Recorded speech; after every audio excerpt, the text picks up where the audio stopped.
কচু ক্ষেতের কালাচাঁদ থেকে আবার ইন্দ্রদেবে পরিণত করা হয়েছিল। আমরা তো তাই হয়ে গেছি, আমরা তো কচু ক্ষেতের কালাচাঁদ হয়ে গেছি। কারণ কি, আমরা তো এখানকার বাসিন্দা নই, আমরা হচ্ছে ভগবানের পুত্র, ভগবানের সন্তান। তাহলে ভগবানের সন্তান কোথায় থাকবে? যেখানে ভগবান থাকে সেখানে থাকবে। আমরা কেন এই কচু ক্ষেতের কালাচাঁদ হয়ে কচুর লতি, কচুর ঘাস, কচুর পাতা, হ্যাঁ, মাছের ঘের, কাঁচকলা, ডয়াকলা, বিচি কলা, ছুটি কলা, মর্তমান কলা, চাপা কলা, সবরি কলা, সিঙ্গাপুরি কলা এসব নিয়ে পড়ে আছি? চেতনা একটু উন্নত করে দেখুন না। আপনার জন্য ভগবানের প্রসাদ রেডি ছিল কিনা চিন্ময় জগতে? আপনাকে কিছু খেতে হতো না, সেখানে কল্প বৃক্ষের কাছে, শ্রবি গাভীর কাছে যা চাইতেন তাই পাইতেন। আজ কচুলতি বানাতে হবে কেন, হাত চলতে হবে কেন? আপনি যদি সুরভি গাভী মাতার কাছে এক হাড়ি অমৃত চাইতেন, আপনি অমৃত পাইতেন। সেখানে ক্ষুধা নেই, তৃষ্ণা নেই, জ্বর নেই, মাথা ব্যথা নেই। তাহলে আমরা সাত করে টেনে নিয়ে এসছি কিনা এখানে এই জগতে আমাদের নিজেদেরকে? অনেক চিন্তার বিষয়। এই জায়গাটায় আপনারা একবার চিন্তা করবেন যে কি করে আমি চিন্ময় দেহটাকে পরিত্যাগ করে এই জড় দেহ ধারণ করলাম, কি খাওয়ার লোভে, কি পাওয়ার লোভে? আরে সামান্য স্বর্গলোকে গেলে তাই মেনকা অপ্সরীরা আপনার পা টেপবে, আপনার পদসেবা করবে। মেনকা অপ্সরীরা, যাদের কাছে ঐশ্বরিয়া রায় ব্যাঙের মতন। আপনি যদি চিন্তা করেন যে ঐশ্বরিয়া যদি আমার পা টিপে দিত, তাহলে আমার জীবনের চাপ আর কিছু থাকতো না। কিন্তু যে ঐশ্বরিয়ার চিন্তা আপনি করছেন, সে ঐশ্বরিয়ার কাছে, মেনকার কাছে, উর্বশীর কাছে, সে ঐশ্বরিয়াটা ব্যাঙের মতন। আর সেই উর্বশী মেনকার পদসেবা করতে যদি আপনি মনে করতেন এসছে শ্রেষ্ঠ সুখ আর নেই, তাহলে বরং বিষ্ণু যে অপ্সরাদের সৃষ্টি করেছিল তাদের কাছে মেনকা আর এই অপ্সরারা আবার ব্যাঙের মতন। বোঝেন বিষয়গুলো? কত উন্নত চেতনায়, উন্নত জায়গায়, চিন্ময় দেহে আমরা ছিলাম, কি উন্নত খাবার আমরা খেতাম, উন্নত জীবনযাপন করতাম। অথচ ভোগ করার বাসনা হওয়ার সঙ্গে সঙ্গে এই জড়া পচা দেহটা পেয়ে গেছি আমরা। পান্তা ভাত, কাঁচামরিচ থেকে শুরু করে কোনো কিছু বাদ দিচ্ছি না। হম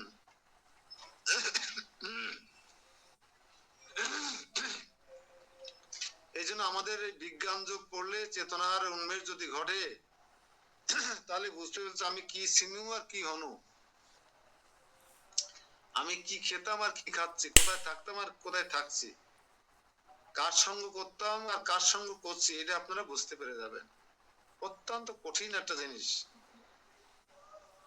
এখন আমরা মৃত্যুর জন্য প্রহার গুনছি, বৃদ্ধ হয়ে যাওয়ার জন্য প্রহার গুনছি, কিন্তু কারো কাছে আমরা অভিযোগ করতে পারছি না যে আমি মৃত্যুবরণ করতে চাই না।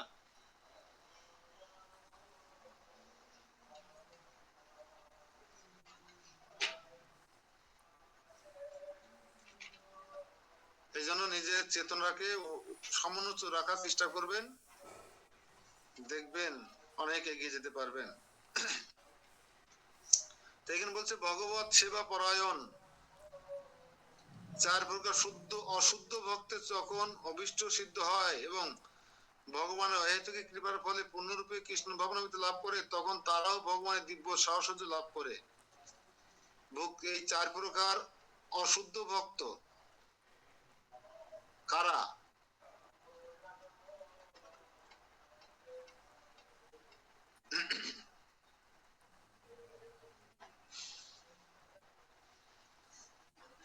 চার প্রকার অশুদ্ধ ভক্ত: ভক্তি, মুক্তি, সিদ্ধি আর কামী। এরা হচ্ছে চার প্রকার অশুদ্ধ ভক্ত। লিখে রাখুন, একটা ভালো প্রশ্ন। অশুদ্ধ ভক্ত, চার প্রকার অশুদ্ধ ভক্ত কারা?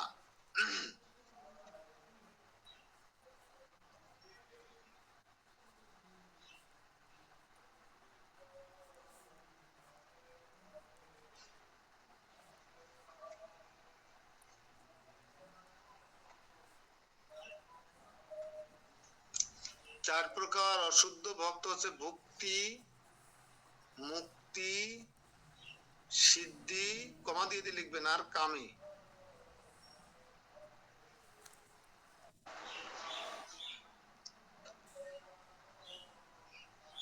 তারাও ধীরে ধীরে কিন্তু শুদ্ধ ভক্তে পরিণত হয়। অহেতুকই ভগবান কৃপার ফলে তারা যখন কৃষ্ণ ভাবনায় যুক্ত হয়, দেখেন আমাদের কথা চিন্তা করুন, আমরা যখন ইসকনে যোগদান করেছিলাম তখন কি আমরা শুদ্ধ ভক্ত ছিলাম? আমরা অমধ্য ভোজন করতাম কিনা?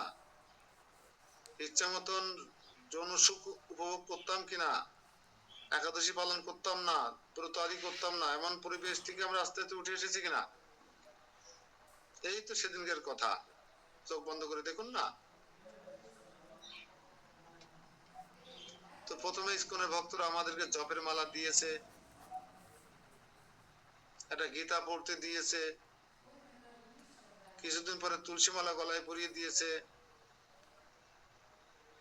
কিছুদিন পরে নামহট্ট বই দিয়েছে, 4 মালা জপ থেকে 8 মালা জপ, 8 মালা জপ থেকে 12 মালা জপ, মালা জপ থেকে 16 মালা জপে গেছি। আস্তে আস্তে অমেধ্য ভোজন সম্পর্কে সচেতন হয়েছি, 2-4 বছর পরে হলো ছেড়েছি, মঙ্গল আরতি করতাম না, সেটা করা শুরু করেছি। এই অভক্ত থেকে, অশুদ্ধ ভক্ত থেকে আমরা ধীরে ধীরে কৃষ্ণ ভাবনা অনুশীলন করার কারণে আমরা শুদ্ধ ভক্তে পরিণত হয়ে গেছি। আমরা সাত্বিক শুদ্ধ আহার তো করি, সাত্বিক জীবনযাপন করি, সাত্বিক চিন্তা করি। তাই বলছে যারা ভগবানের অর্চা বিগ্রহের উপাসনা করেন, অত জড়বন্ধন থেকে মুক্ত হওয়ার জন্য ভগবানের ধ্যান করেন, তারাও ভগবানের কৃপার ফলে ব্রহ্ম অধিভূত আদির তাৎপর্য উপলব্ধি করতে পারেন। সেই জন্য সেই কথা ভগবান পরবর্তী অধ্যায়ে বিশদভাবে বর্ণনা করবেন। সাধি ভূতাধি দৈবম মাম সাধি যোগম যে বিদুঃ পুরাণ কালে অপি চ মাম তে বিদু যুক্ত চেতস।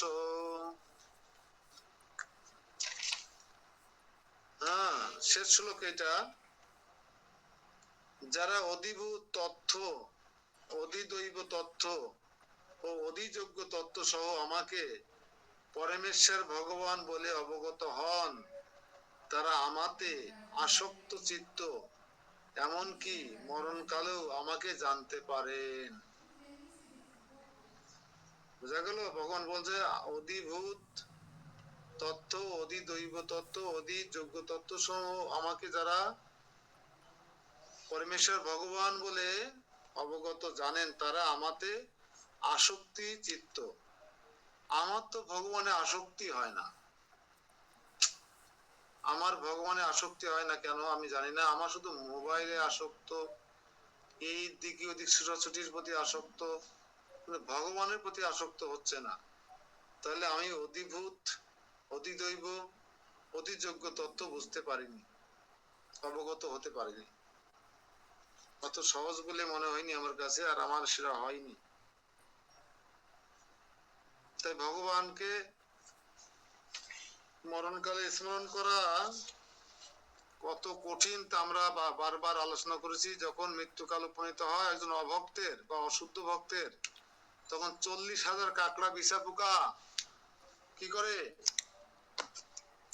40,000 কাকড়া বিছা পোকা দংশন করতে থাকে। যে একটা কাকড়া বিছা পোকায় দংশন করলে তাই আমরা হাসপাতালে ভর্তি হই, তীব্র যন্ত্রণা সহ্য করতে পারি না। আর কাকড়া বিছা পোকা যখন 40,000 কামড় দেবে, আমরা তখন ভগবানকে স্মরণ করো তো দূরের কথা, আমি দিশেহারা হয়ে যাব, গায়ে 120 ডিগ্রি জ্বর উঠবে, মরণ যার বলে, যাকে বলে মৃত্যু যার, ভাগবতে পাবেন এটা। মরণ জ্বর উঠলে এই এই স্বর্গরাজ্য, এই যে রাজধানী, দেহরূপ রাজধানীতে আমি বসবাস করছি না, আমি রাজা নাই দেহের। এখানে যখন মৃত্যু যার আসবে তখন এই দেহে আগুন ধরে যাবে, এই রাজধানীতে আগুন ধরে যাবে।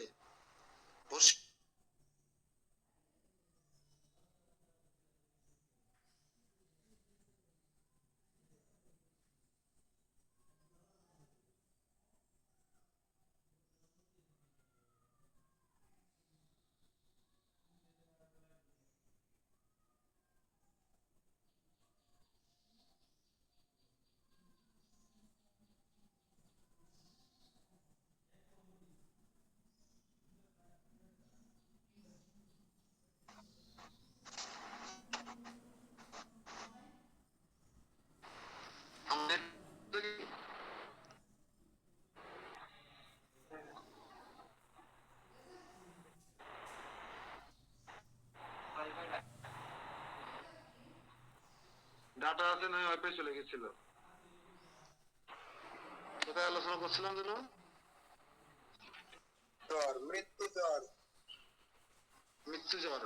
তো দেখবেন ভাগবতে উল্লেখ আছে, যখন এই এই আমার এই নগরীতে, এই রাজধানীতে আগুন ধরে যাবে, আমি তো এই নগরীর রাজা, তখন আমাকে এই চেতনাটুকু থাকতে হবে যে আমাকে এর মধ্যে থাকলে আমি দগ্ধীভূত হব, আমাকে যে কোনো একটা দাঁত দিয়ে বেরিয়ে যেতে হবে। এটা মৃত্যুকালে দেখবেন নবদ্বার আছে, যে কোনো একটা দাঁত দিয়ে, এমনকি ব্রহ্মতালু দিয়েও কিন্তু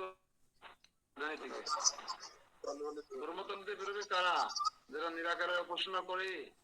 ওই দেখবেন প্লেন ক্রাশ করে না, আগুন ধরে যায় না প্লেনে, আপনার খেয়াল করে দেখবেন, দেখায় মাঝে মাঝে প্লেন যখন আগুন ধরে যায়, তখন পাইলট যখন বুঝতে পারে যে আমাকে এই বিমান বাঁচানোর কোনো উপায় নেই, আমি যদি এখন প্যারাশুট ওপেন না করি তাহলে আমারও মৃত্যু হবে, তখন তখন এইরকম চেয়ারে বসে থাকে ড্রাইভার, একটা বোতাম টিপলে উপরে যে গ্লাস দিয়ে থাকে উড়ে চলে যায়, আর বোতাম টিপলে যে চেয়ারে বসে থাকে পাইলট, সেই চেয়ার সহ উড়ে চলে যায় উপরে, যার কয়েক সেকেন্ডের মধ্যে একটা প্যারাশুট খুলে যায়।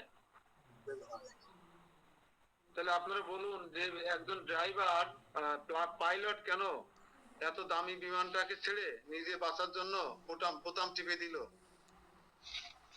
শুধুমাত্র বাঁচার জন্য। ঠিক এই দেহরূপ রাজধানী থেকে যখন এখানে আগুন ধরে যাবে, তখন এই ভিতরে যে মহারাজা বসে আছে, তিনি বাঁচার জন্য ওই বোতাম টিপে দেবে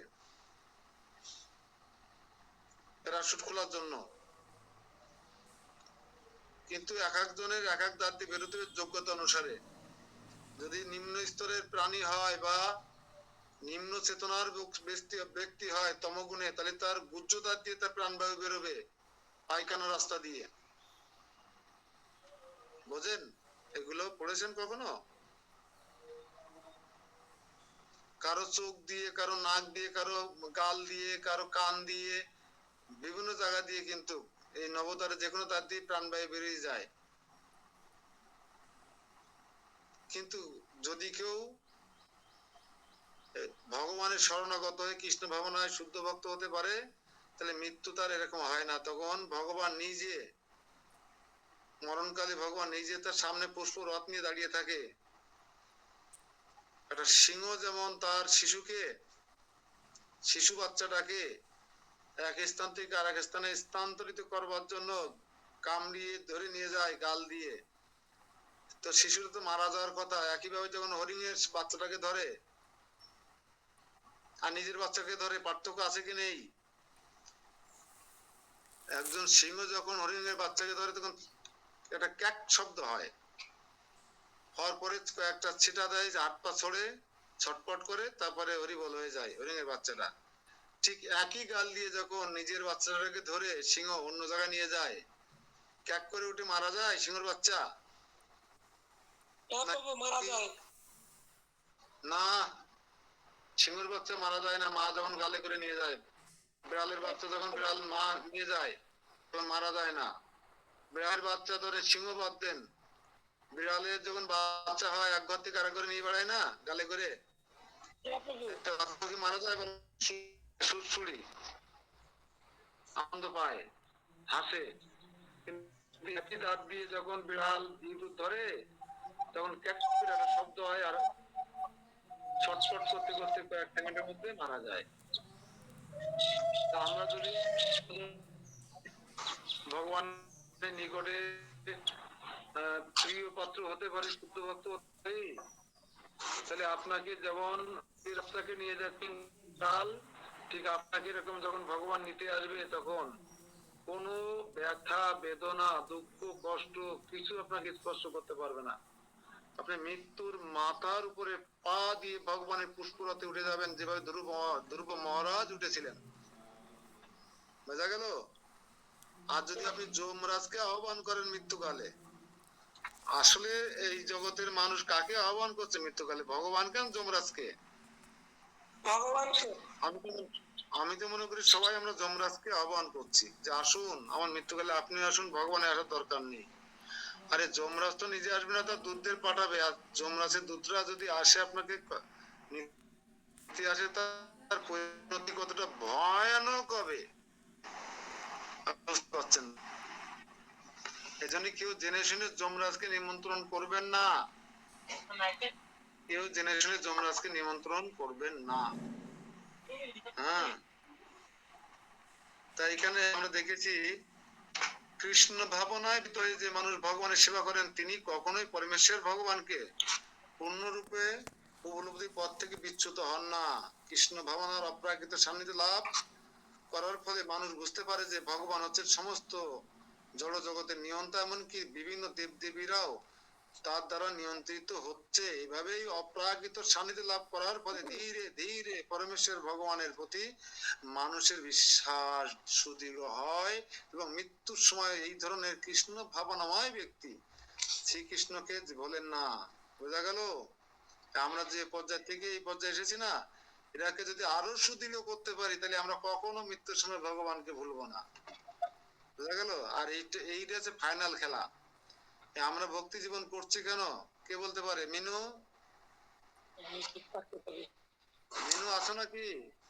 তুমি বলতে পারো আমরা কেন এত কষ্ট করে ভক্তি জীবন করছি? এই শীতকালে 4টের সময় স্নান করে এরকম কাঁপছি, এত কিছু ভোগ্য বস্তু ত্যাগ করেছি, আত্মীয় স্বজন ত্যাগ করেছি, করে আমরা এত কঠোর জীবন যাপন করছি, 16 মালা জপ করছি, সাধু সঙ্গ করছি। হ্যাঁ, এগুলো কেন করছি? কি উদ্দেশ্যটা আছেই। কি উদ্দেশ্য বলো দিন?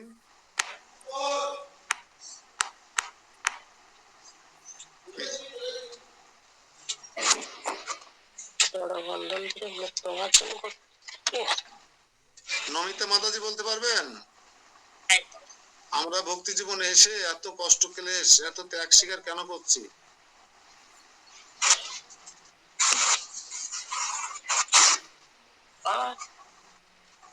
কেউ বলুন।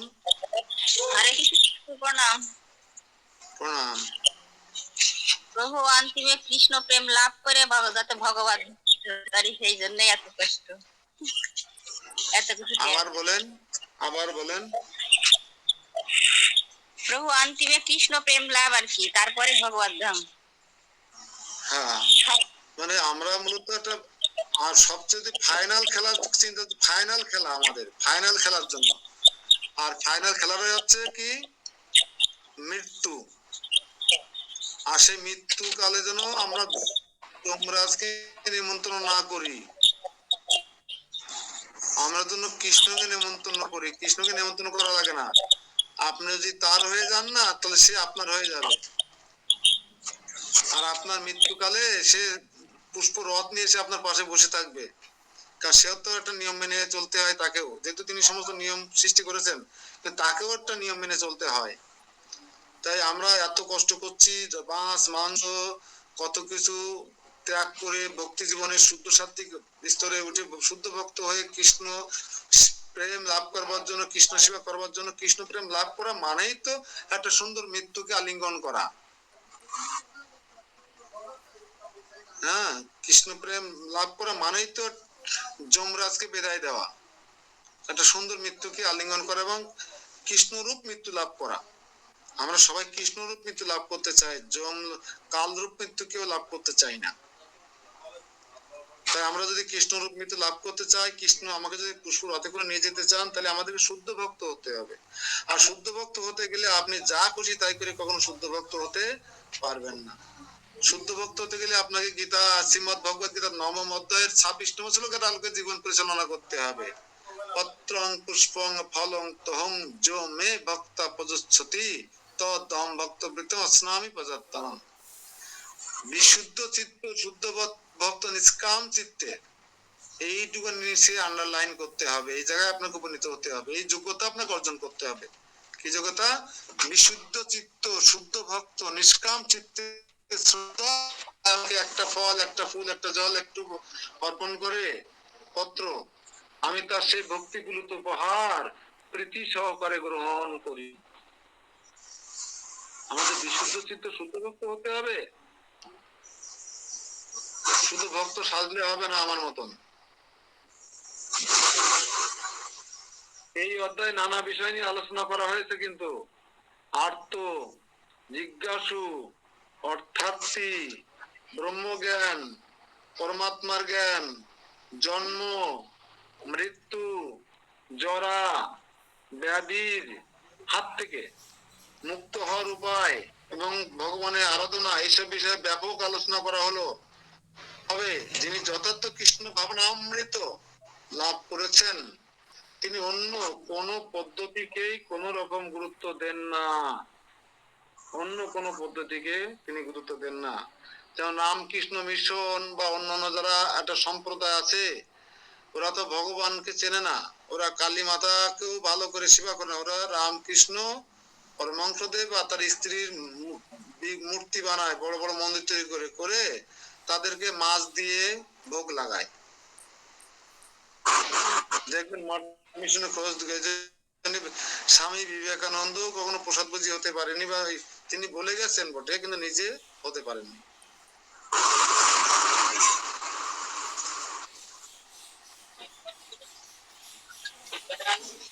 এই জন্য অনেক অনেক মত পথের মানুষ আছে যারা গীতাকে প্রাধান্য দেয় না, নিজের মন গড়ার পদ্ধতিকে প্রাধান্য দেয়। অনেকে আমি দেখেছি, অনেক ব্রাহ্মণ বাড়িতে অনেক ব্রাহ্মণেরা কালী পুজোর পর দিন মাছ, খাসির মাংস দিয়ে ভোগ লাগাতে আমি নিজের চোখে দেখেছি। ক্ষমা করুক, ভগবান ক্ষমা করুক, আমি সেই প্রসাদও পেয়েছি যখন এই জীবনে ছিলাম না, বাগেরহাটে চাকরি করতাম যখন। বিষ্ণুপুরে প্রসাদ ব্যানার্জি আমার ধর্মশালা ছিল, ওনার বাড়িতে আমার কালী পুজো যেতে হতো। এই জন্য আমাদের শুদ্ধ ভক্ত হয়ে কৃষ্ণ ভাবনামৃত পান করতে পারলে আমরা একটা সুন্দর মৃত্যু, আমরা এই জন্ম মৃত্যু জরাবেদির হাত থেকে মুক্ত হব। এই বিষয়টা বিশদভাবে আলোচনা হলো এই বিজ্ঞান যোগে। আপনারা, আমার মনে হয় এতদিন আমি নিজেও এরকম সুন্দর করে বোঝার চেষ্টা করিনি, যেটা এখন আপনাদের করুণায় আপনাদের মাধ্যমে পড়ে বোঝার চেষ্টা করলাম। হরে কৃষ্ণ কৃষ্ণ কৃষ্ণ হরে হরে, হরে রাম রাম রাম হরে হরে ইতি পরম তত্ত্বের বিশেষ জ্ঞান বিষয়ক বিজ্ঞান যোগ নামক শ্রীমদ্ ভগবদ গীতার সপ্তম অধ্যায়ের ভক্তি বেদান্ত তাৎপর্য সমাপ্ত। হরে কৃষ্ণ কৃষ্ণ কৃষ্ণ হরে হরে, হরে রাম রাম রাম হরে হরে। কারো কোনো প্রশ্ন মন্তব্য যদি থাকে, আমার আবার নাট মন্দিরে ক্লাস আছে, একটা ডেপুটেশন